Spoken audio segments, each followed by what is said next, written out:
going into the next stages of this tournament. And also, of course, will be the one leading these two teams here in the year. They were dead even right before this. There's still some big prio picks I think we're going to see gone. The Orianna and the Azir are those two big ones. The Malphite, the Jace. Oh, the Graves. Graves kind of niche, but still strong. His crit kind of got buffed, obviously, and like he's been changed. And then like I think, what? WTF 2 Malphites? Wait. Okay, so that's, I would assume, second ban Jace. I think they're going to ban Malphite here. I don't know. No, I think they banned Jace, right? No, I'm joking. Yes. It was just an Okay, error. current one is correct. Yes. So, okay. Well, Malphite is really strong when there's no Sylas, and since Sylas was played, they need to ban that away. And Hanwha Esports do have first pick, so they just didn't have any intention of playing it at all. It seems like the Inara will once again be banned. Varus is gone again. And what else? Well, they Zero Orianna. Graves. Not. I don't think so. Singed. This meta is so variable that it's difficult to predict what T1's read on this is. They'll take away the Rel as they feel there's enough engage taken away. I mean, look at the jungle picks that are banned away. And support, there's the Alistair, the Rakan. They leave the Alistair to Zeka. Or sorry, the Azir to Zeka. And I was going to say... Sylas is gone. Akali is not. Orianna also available. Orianna's stronger traditionally in this meta and a stronger mid pick for her CC and her versatility, but Akali is the, air quotes, counter pick. Grab Bard. Grab Bard, though, for Keria. That is always a good idea. Doesn't matter what meta it is. And now we've got Vandal Pipes, potentially, for him, so we'll see if he does go for that. They go for the Orianna, the safer pick for Faker. Well, it's just hovered. You go for the Orianna, the safer pick for Faker. And we'll see if we get a jungle here or just lock up the bottom duo. I think the Bard is there. I think the jungle safer choice. And it will be Kanavi's Jarvan, the fourth, to be clear. The fourth, yeah. He's not playing Jarvan 1 in this one. Aatrox for Zeus would be fun.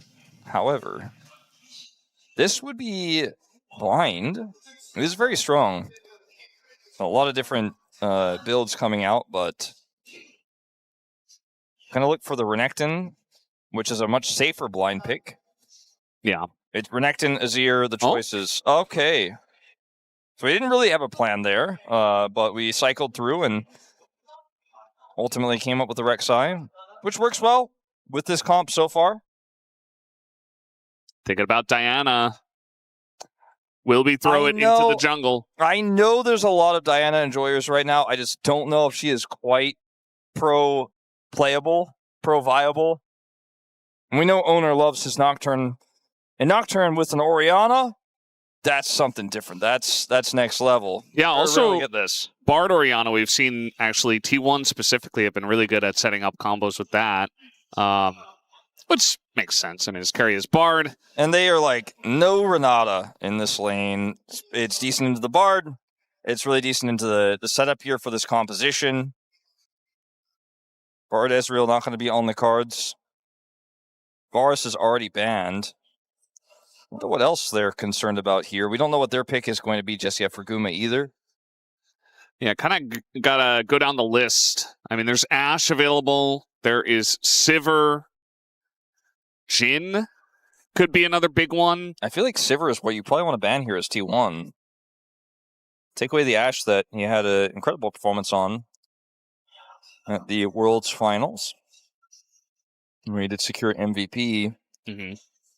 And for here, it's not about safety necessarily. It's just about poke and pressure in lane. If they're going for an AD carry, which they in fact do not, instead go for what could have been a potential Gwen counter pick into this Rek'Sai for Doran.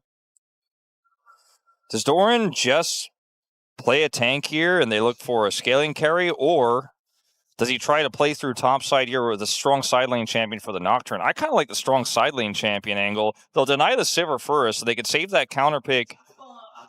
Well, I mean, it's not necessarily... I mean, it is a counter pick, but it's not the pick to counter. They blind the Sivir to keep Doran's pick hidden, is what I'm really saying here. I think they're going to do something like Camille or look for some sort of other strong side laning pick, potentially. I want to see what the 80 carry is first. Guma Kaisa might be making its return here. Or it might just be Jhin. Which, I think Jhin makes a lot of sense. It's just a little bit vulnerable to Bard and Orianna. So, you know, if you guys are winning and you're pushing forward, you've got Azir, you've got Rexxar, you've got Jarvan pushing and engaging for you. I like the Jhin the most in terms of champion proficiency for Guma. Well, in that case, absolutely. And for the comp that they have, I think the Zeri works. I think the Kaisa is decent with the Jarvan. But otherwise, the Jhin just has so much frontline, and with the Azir, can both aggressively set him up and also peel. Zeus, one of the best Rek'Sai players in the world. The Jhin just really fits the bill for me. And it's going to give you a little bit more of a stable laning phase, even with the Nautilus lock in here. Now, what is it going to be? And Camille, I teased earlier, it's going to be something weird. It could certainly be something that Galio just smashes lane outright. Something ranged. Could be the Jax. Akali in the top lane, because it's not going to be Orianna. I mean, I suppose it could be, but I think Doran would be a lot more proficient on Akali. Yeah, well, Akali was meta in top lane. Rascal's like sitting right over there. So true. It's a shout out to Rascal on camera. I see him. I can actually see him. I think this is a bit of a wild card pick for me, the Akali. Not 100% sold on it. Could have seen a tank, but doesn't necessarily fit the rest of the identity. The comp works well with the Sivir, but not necessarily the Orianna and the Nocturne.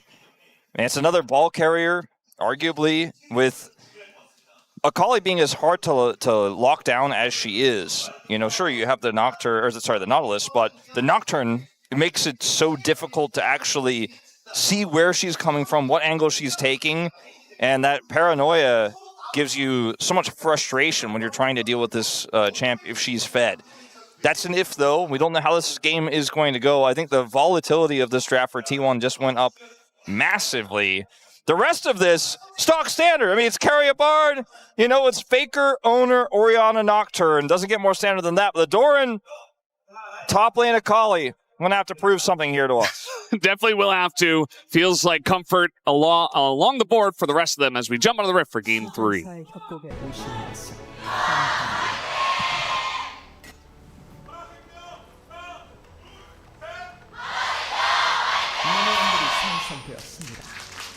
All right, game number 3. It is what we hoped for in this best of 3 between these two teams. The long-awaited matchup here at the LCK Cup, happening already in day number 3.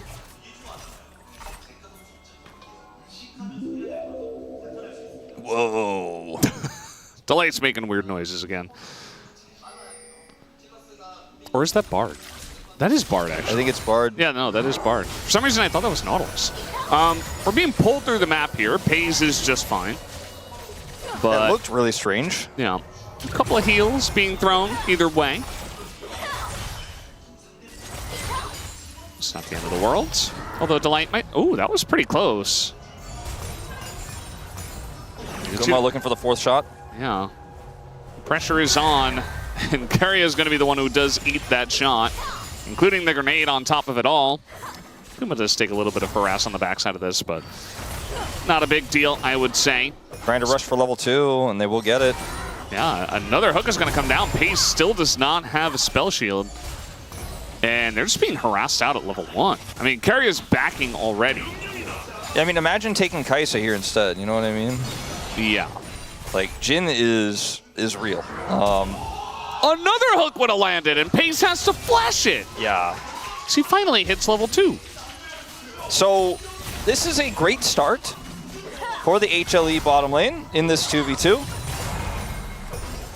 And unfortunately for T1, we'll be playing this one a little bit on the back foot. FaZe, because he was able to flash that, can at least catch these minions. Only find himself likely just 3 CS behind. Gets all of those. Actually 2. You can see Orianna, one of the most annoying lane threats, just in the way she's able to chip you down and essentially not allow you to out-trade her. Even the Azir can struggle. As then FaZe just go for a back, still down both of his summoners. And Zeka steps up to try to get a minion, and a couple more could have done it, but he is able to dash away with the shield. Yeah, that shield is really important. If he doesn't have that, then he is dead. Doesn't have to flash though. Faker knew he had the shield available there with the dash, and this is happy to take a very aggressive lead in this lane. Let's see if he can get some damage done before he goes back for his own teleport. Akali in the early levels in this matchup will have to use the Shroud very well, as Doran is doing here. And setting up 5-point strikes to get slows, to look for aggressive trades will get easier as you start to get some items in your inventory. Doing a great job so far though, keeping the CS even. Akali often struggles in a lot of matchups in the first few levels, and Doran, despite getting pushed in, is maintaining CS parity. Yeah, able to go for the ring just fine. Not needing that extra sustain, and Zeus just trading it out, has his tunnel set up very nicely.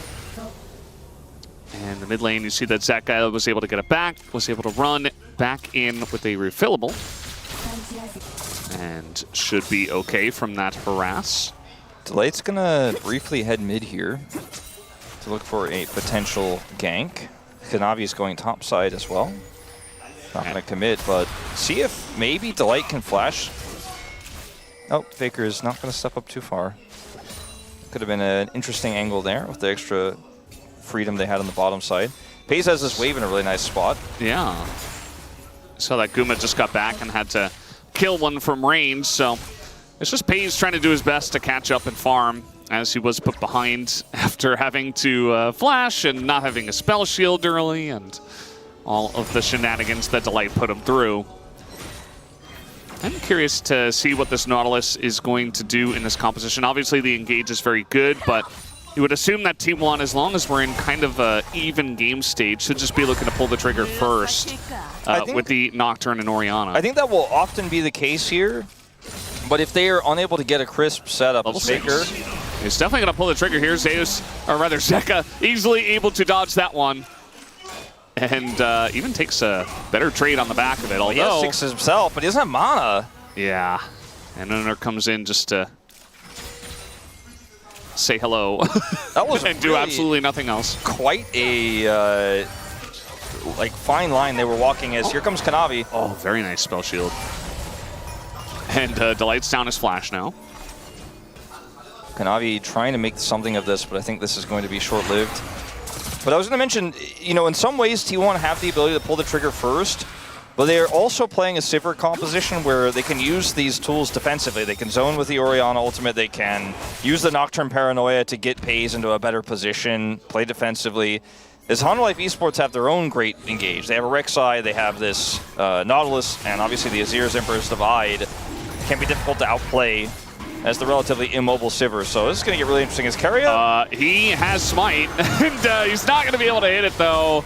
And now might just have to flash away from this one. Looks like he will, but a close call, actually, as Keria got in at the right timing, wasn't able to time it right. Yeah. Sadly for him, not quite able to use that one, but it's cool how close it got. But it is secured ultimately by Hanwha Esports. Grab that first Infernal. Owner does have level 6 now. And the question always becomes, where do we go? Not really, actually, in patch 26.1. It's always bottom lane. Yeah. And they are pushed in right now. FaZe also has his ultimate, which can empower a Nocturne gank, but they're going to back. They're going to get away with it. As Doran is 12-3.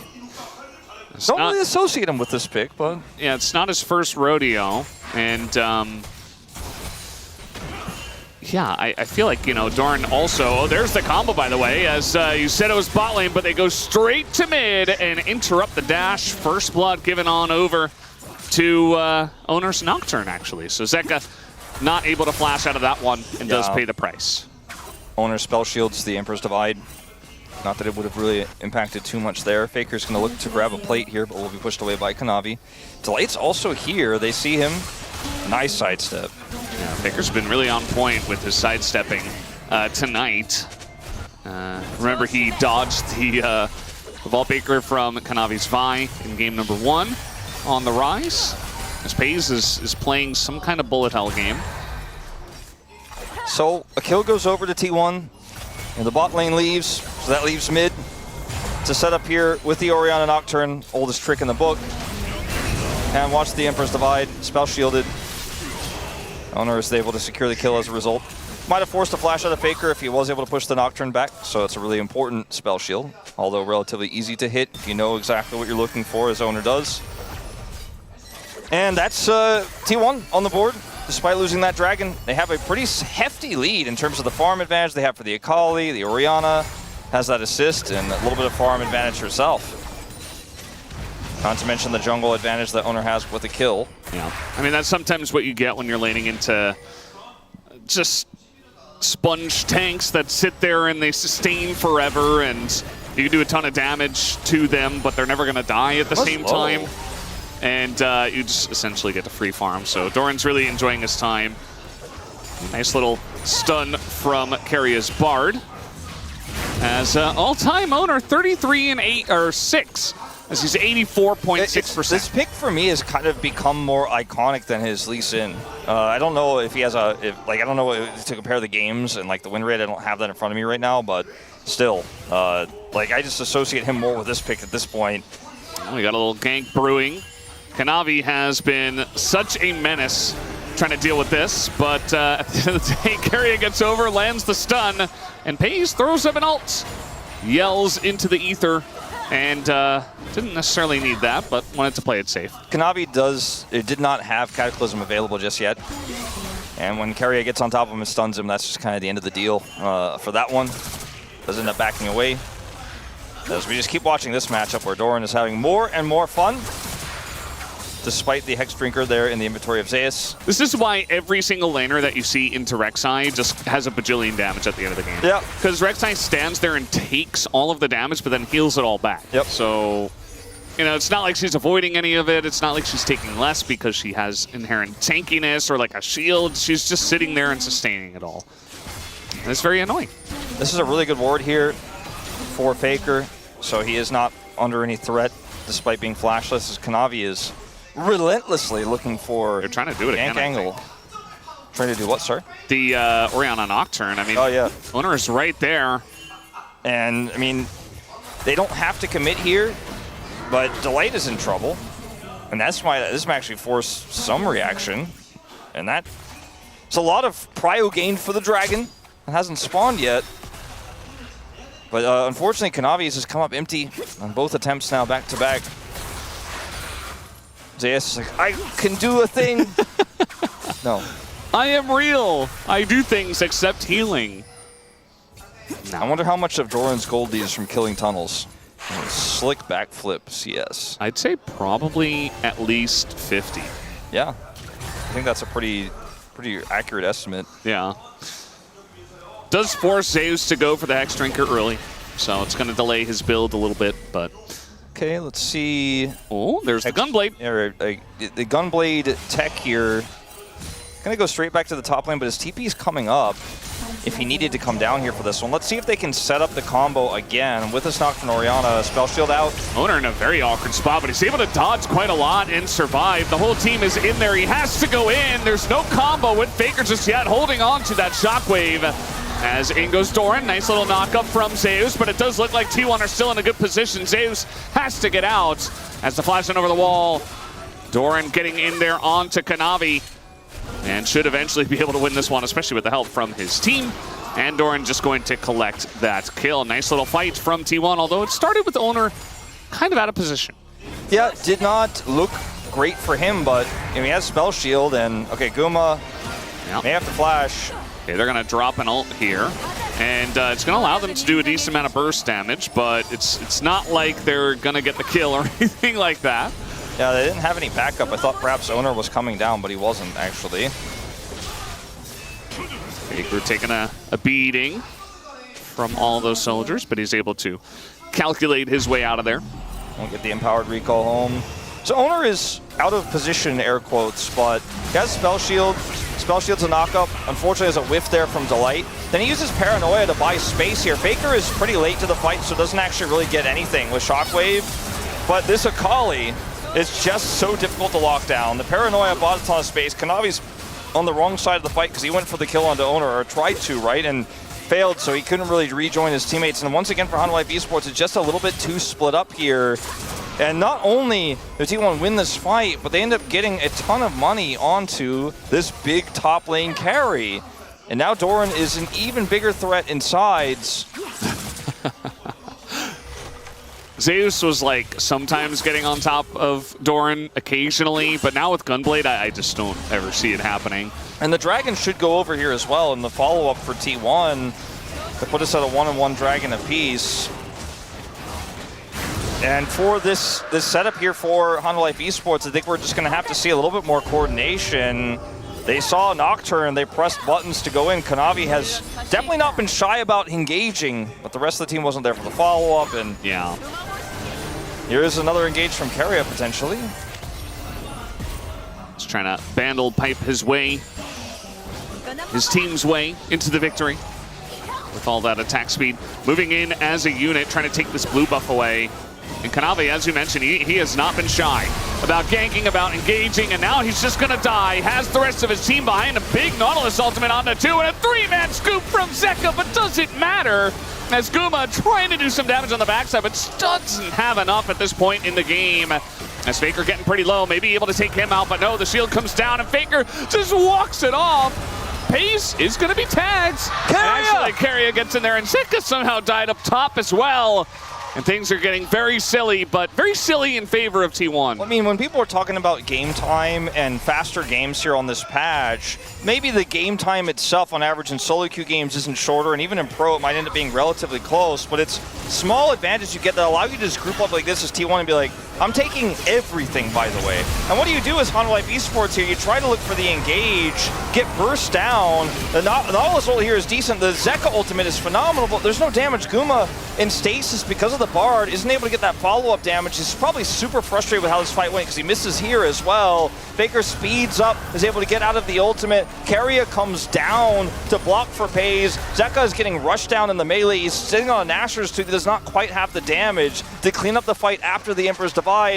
And it's a scrappy fight, it's a messy fight for Hanwha Esports because they have no vision, they have no control over the area. But Kanavi is just like, I'm going in. And they try their best, but it was just so disjointed again. And T1 is not the kind of team you just press R onto. They've always got a plan, they've always got a setup.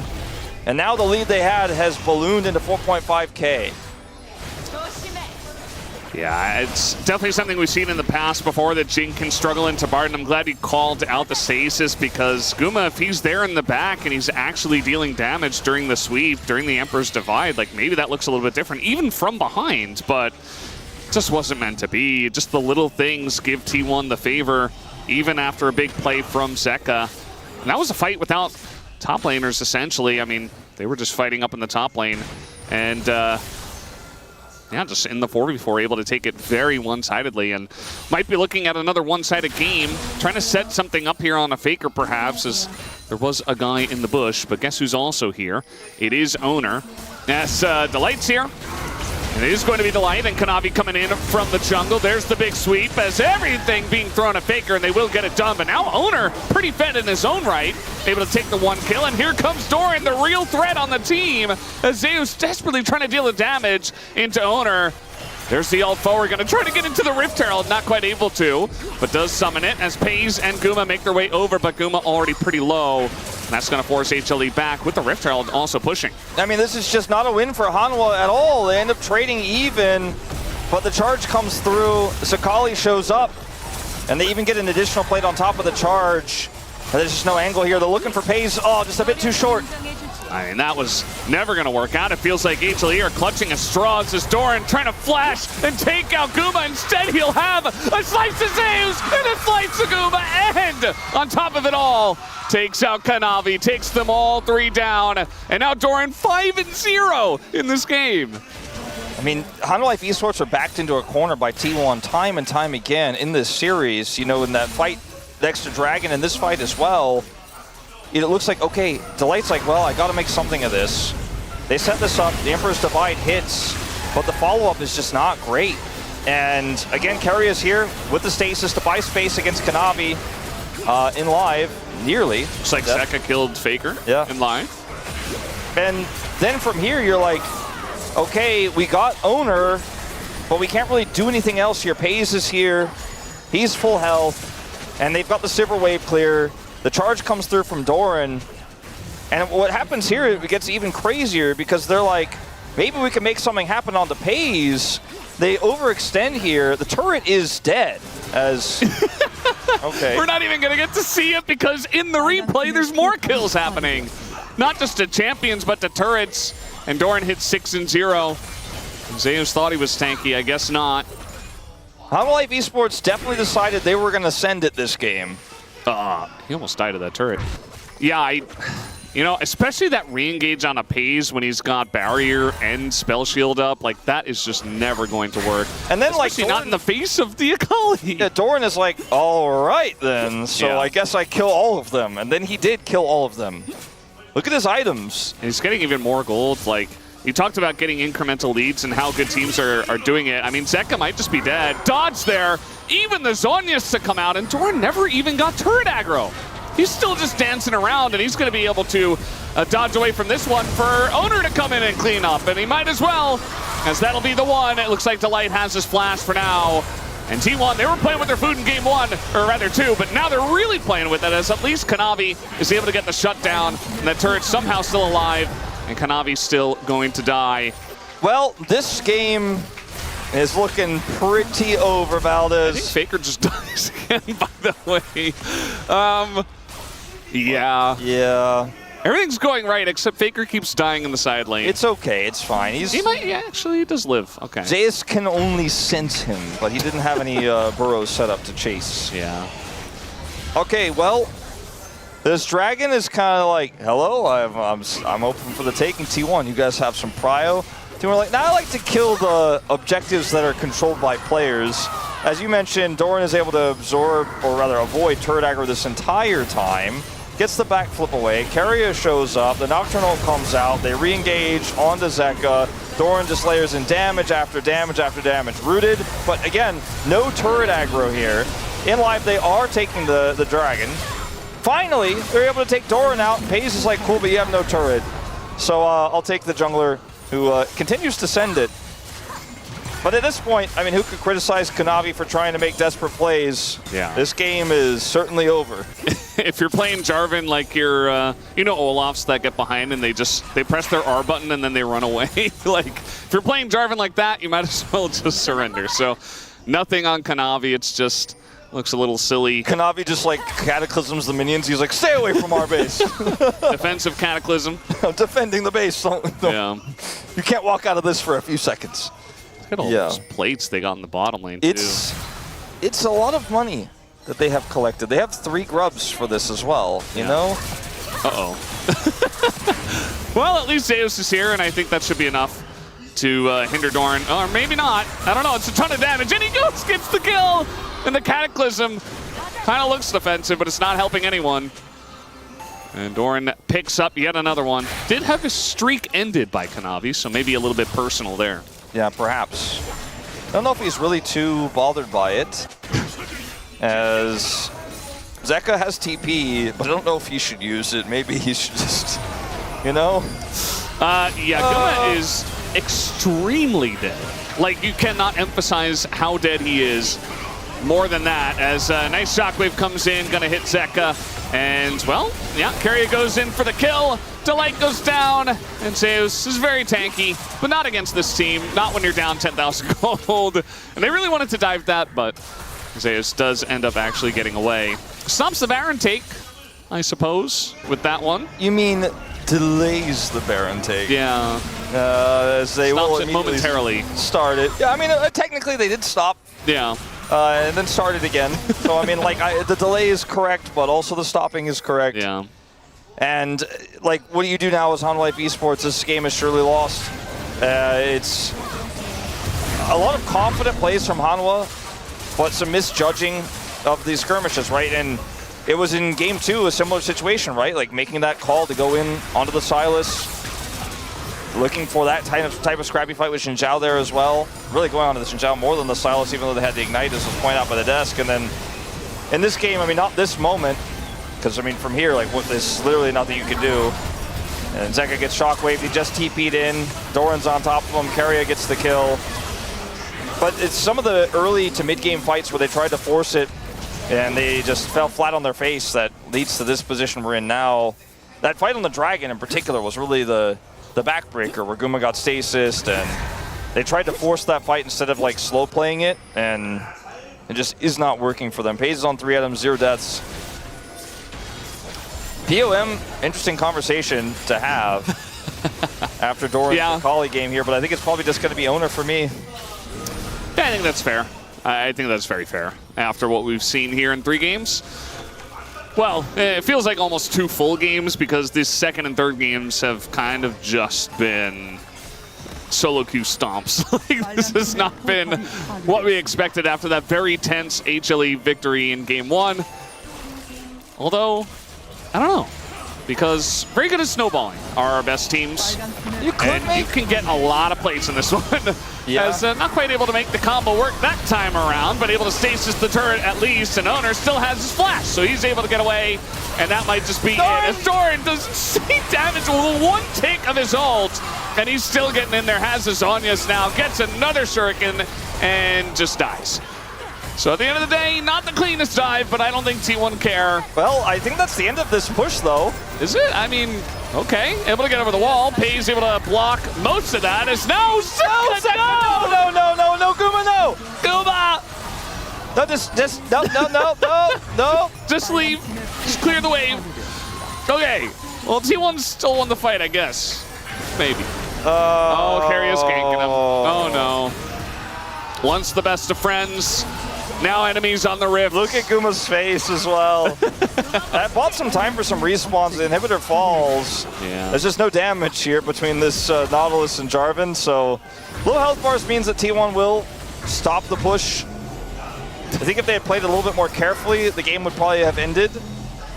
But Hanwha Esports still, you know, maybe they take a pickaxe and start chiseling away at that 15,000 gold lead.